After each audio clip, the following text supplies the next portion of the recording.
Sa kulungan ang bagsak ng top 2 most wanted person provincial level na may kasong murder matapos itong maaresto ng kapulisan sa sitio Bato, Barangay Ermita, Cebu City.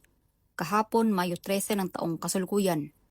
Kinilala ng Police Major Thom Ed Taghoy II, Station Commander ng Police Station 5 Cebu City Police Office, ang suspect na si alias Kurt, 20 anyos, na residente ng naturang lugar. Ayon sa ulat ng pulisya, bandang 1:35 ng hapon, inaresto ang suspect sa bisa ng warrant of arrest para sa kasong murder na walang rekomendadong piyansa. Samantala, ang akusado ay kasalukuyang nasa kustodiya ng Cebu City Jail Male Dormitory dahil sa iba pang kasong kinakaharap nito. Ang matagumpay na pagkaaresto ng suspect ay patunay ng Cebu City PNP ng kanilang mas pinaiting na pagpapatupad ng batas upang panatilihing ligtas at payapa ang komunidad. Alinsunod sa direktiba ni Police General Jose Melencio Sinartatis Jr., Chief Philippine National Police. Bagong PNP para sa bagong Pilipinas. Serbisyong mabilis, tapat at nararamdaman.